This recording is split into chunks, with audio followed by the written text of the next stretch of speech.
one of the roommates said that they heard at about 4 o'clock in the morning one of the victims crying. And then they said it was a targeted offense, but then they didn't know if it was a targeted offense. And so everybody was kind of up in arms, like, how can this killer, who just did one of the worst crimes, be out on the loose? I find it interesting when they note that his cell phone is turned off at like 2:48, and then it doesn't come on again until a couple hours later. Yeah. You know, we all think we know what we would do in a situation until we're faced with it.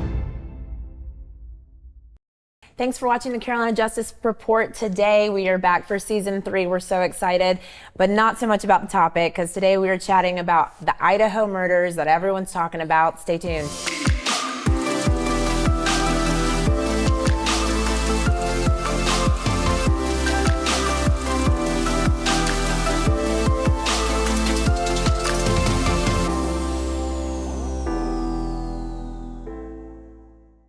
So today I'm joined with our lovely attorneys, lovely, right? With the lovely law firm. We've got attorney Sharday Crawford, Amy Lawrence, lovely, and Sarah Austin. So this is something I feel like everybody's talking about it, the Idaho murders. Particularly, these were 4 college students in Idaho that were brutally murdered, and we'll kind of get into that in a second. But everybody, the whole country really kind of rallied to find the murderer for this. And I feel like they found him pretty quickly. What do you guys think? Yeah. It was pretty quick. Quickly, but not too quickly. Right. They did a thorough job. Yeah. Well, and it was a hard task because it wasn't somebody who was immediately in the area. So it kind of took some digging, I feel like, but they were on it. So let's first talk about what happened. So Sarah, you want to?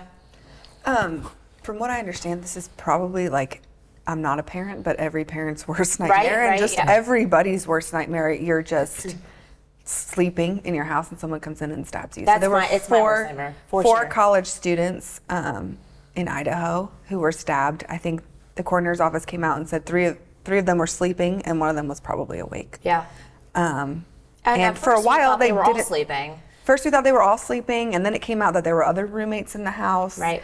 But they were all 4 killed. And then the police, I guess we found out later, had been investigating this whole time. But I think what brought so much attention to it is that they did not catch anyone. Right. And then they said it was a targeted offense, but then they didn't know if it was a targeted offense. And so everybody was kind of up in arms, like, how can this killer, who just did one of the worst crimes, be out on the loose? Well, and you have the whole community freaked out, right? Like, oh my gosh, there's somebody that's going to come into our house because they haven't caught this person.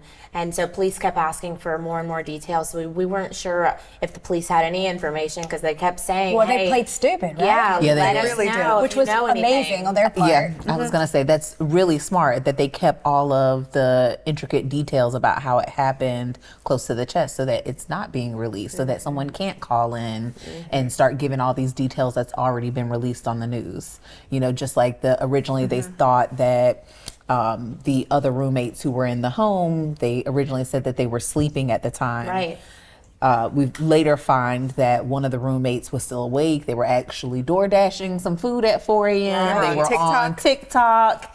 And one of the roommates said that they heard at about 4 o'clock in the morning one of the victims crying and being told by a man, "It's okay, I'm gonna help you."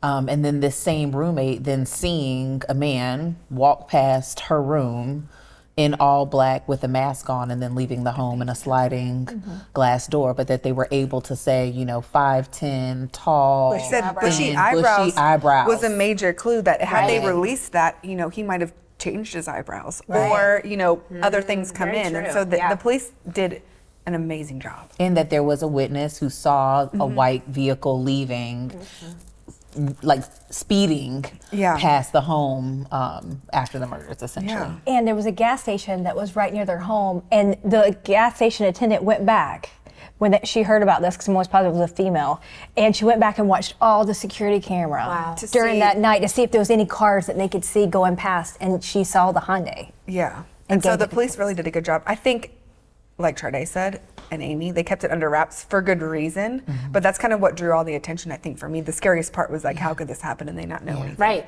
So I'm really glad for, the victims' families and for everyone that they did that. And now we've got I think also we talk about stabbing, but it's my understanding after the police have released more stuff is that it wasn't just like a stabbing, right? When we think of stabbing, we think of like, you know, it was like deep cuts slowly. Yeah. It was mutilation, and it was horrific.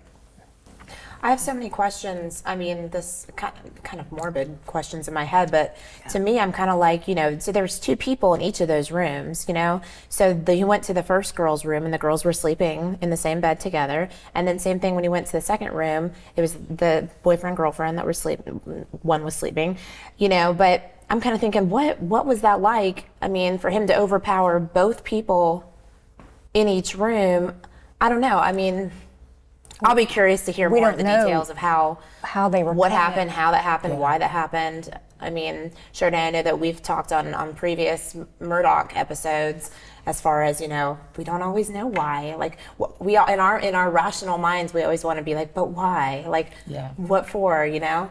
And I can only imagine, you know, the victims' families just wanting that answer, like, but why? Like, what was your reason for this? And sometimes there's not a reason. You know, it's just like.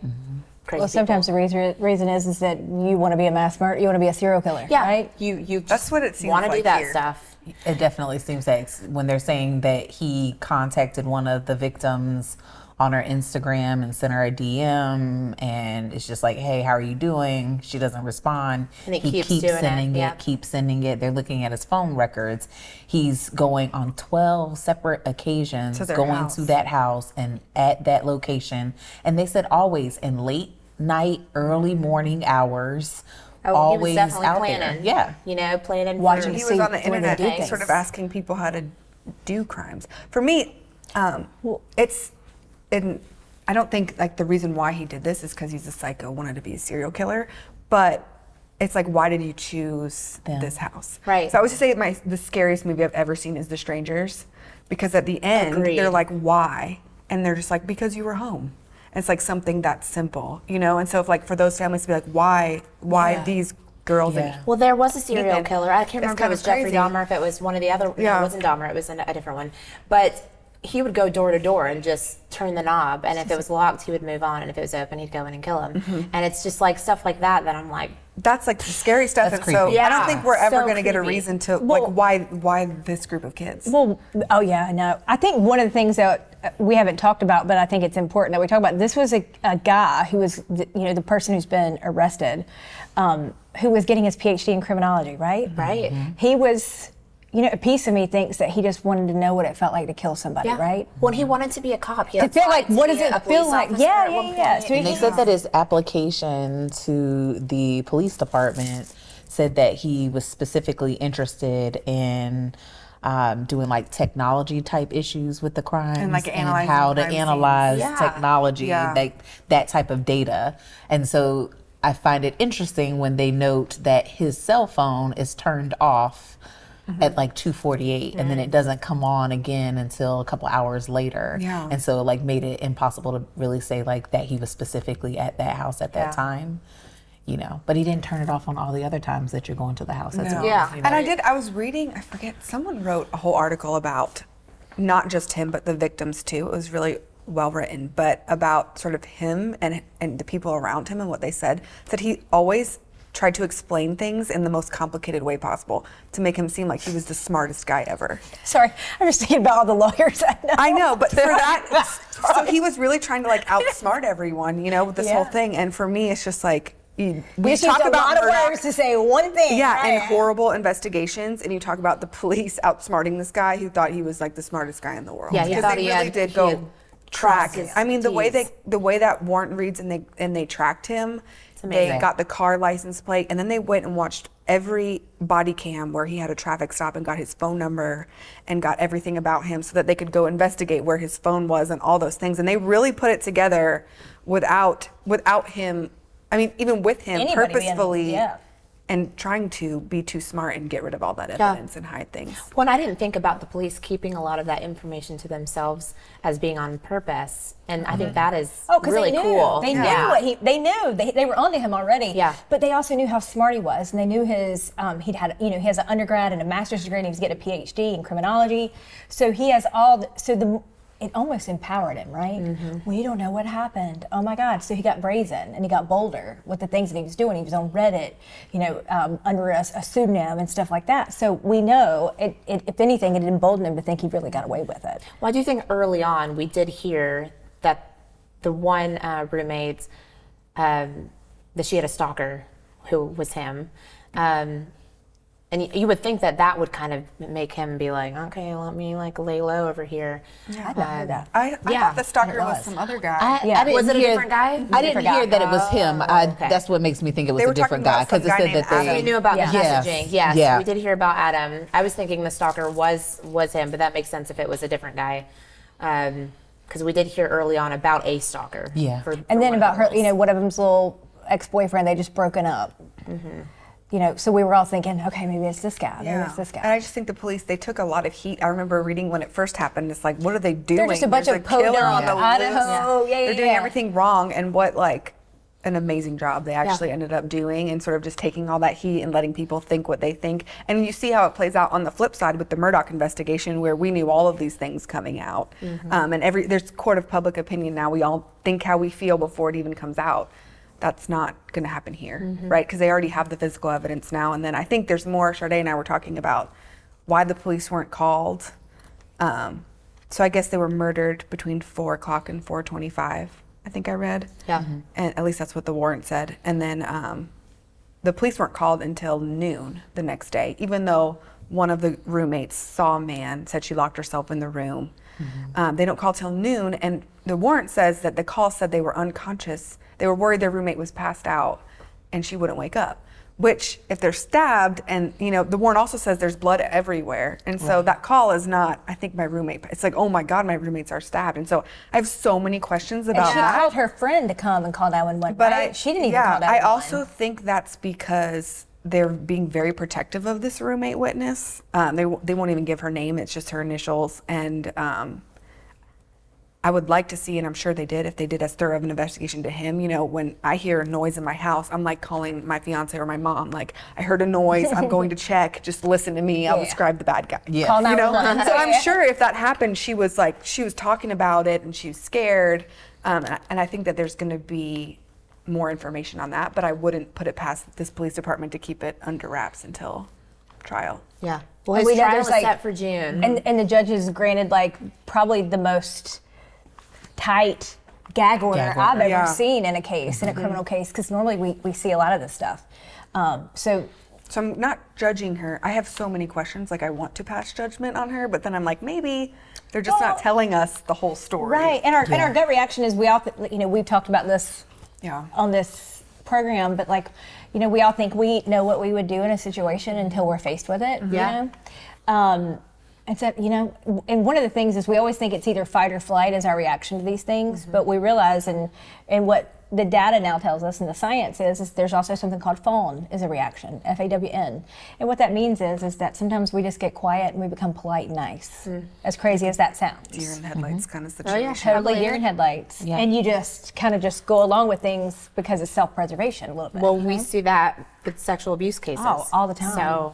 And I can imagine being that roommate and locking my door and refusing to come out I'm not until going out at it all. is very bright, until I don't hear another noise out of the until house. Somebody else gets here. Yes, yeah, until I know someone else is home. Maybe trying to talk yourself into maybe that's not the reality of what you heard, right? Yeah. And maybe everything was okay. Maybe she was just upset. Or maybe she was drinking but you're a little scared. bit. Yeah. Because I also read that it was a party house. They had a bunch of parties there, and it was not uncommon I went to college and had a house like that. Right. Not uncommon for us people too. to be in and out, and especially somebody's boyfriend or somebody met somebody. Right. And so maybe she didn't really comprehend what it was until she put it all together. And I could imagine someone convincing themselves otherwise. Right. Too, If you think there's a man in a mask Who would in your ever house, think and your that roommate somebody was would just start killing your whimpering, you're going to be roommate? I need to go to sleep, and this will be better tomorrow. Right, yeah. I'm psyching myself out. I watched The Strangers too many times. That movie, for me too, freaks me out. I have not watched the movie, and I will not be watching it. Don't watch it. The scariest movie I've ever seen is My Girl. Okay. As a mother, You don't do scary movies. No. No. Well, that is the scariest movie. Yeah, That one, and what's the one where you're allowed one night to do whatever crime you want? The Purge. That freaks me out too. I don't watch that. I'm not watching I that. don't do this. Blood and watching gore's that. not the thing. For me, Beaches. I wasn't Beaches so is- scared at the strangers Mom until dies. the end, when they were like, it's because you want, like, we try to rationalize why, Yeah. and then it's just like, you mean people do this for no reason? Right. You want They someone do. who's done like something this guy wrong. did this for no reason, which is terrifying, and I'm glad that they caught him. So as far as you all being attorneys, for this case in June, what do you think the defense is going to say about this, and how would you prepare for the prosecution? I think they've got a. I think the defense attorneys have a really big problem with their case because the police have done So much, And yeah. this is what you want in a prosecution, right? We want them to, with conviction, say this is what happened. This is and we can prove it with this evidence, right? That's what you want. in Without any them even prosecution. telling us under the facts, under a gag order, Yeah. they have lined up all this physical, like, Real life, objective yeah. evidence that he was there and he did this. And so for me, I heard his defense attorney say that he can't wait to be exonerated on these charges. I guess. And as I'm a defense attorney, I am trying to right. plea and not get the death penalty. I don't know Right. if they have that in Idaho. However, we know that whether to plead or go to trial is literally the only thing that a defendant gets to make. That's the only decision that they get to make. I had a judge explain one time to a client that, you get to make the decision of how you want your cancer treated. You get to decide whether you want surgery or if you want to do chemo, right? But you don't get to tell the surgeon what to do with the knife, right? He chooses what to do with the knife. And so the defendant's one choice is, am I going to plead or am I going to go to trial? And there are instances where, as a defense attorney, I have seen some great police work where it is loaded up and I don't know what to do. And so if I were in this position, I'd attack the science, right? I'd attack the DNA. I'd say there's so many people mixed up in this party house bed. I mean, of course, everybody kind of DNA. It's star mix. It's all mixed up. You ever heard And I of would just call 7 that witnesses. ain't DNA. I would call 7 witnesses, all with bushy eyebrows. Right. Cell All from phone. Idaho. The reality of the cell phone data, one of the things that you always get to attack is they never bring the actual, so there's like intellectual property behind cell phone data, okay? And so what the prosecutors do is the companies never want to come tell you exactly how they can ping someone to a spot. What they do instead is take an officer, put him on the stand and say he hooked it up to a box, this black box, and the box popped out this data that said Amy was across the street. But that's not the science of it, right? All the officer did was hook up the box. Where is the testimony about what How the the box box works. All right. Yeah. And so if I'm a defense attorney, I'd attack the science. I should go to law school. shouldn't I? Oh my goodness. And I think we're going to see it. That's fascinating, though. That's I know, awesome. But the defense attorney is going to say he wants to be exonerated if he wants to plead not guilty, because that's his choice. But I think people who want to be serial killers, they want a trial. Right. They want the show, and they want to revel in the disgustingness of what they did. And so I think he's going to, for sure, stick with his not guilty and make his defense attorney Speaking of attack defense the science. attorney, have y'all heard about this defense attorney? There is absolutely can be an ethical dilemma for her. From what I Is this his understand, attorney? his defense attorney is a public defender, and from what I understand, she is the only one who's death penalty certified in the state of Idaho. In public What does that defenders. mean? Death penalty certified. So you have to be certified to defend someone in a death penalty case. Idaho is a gigantic state. Very tiny.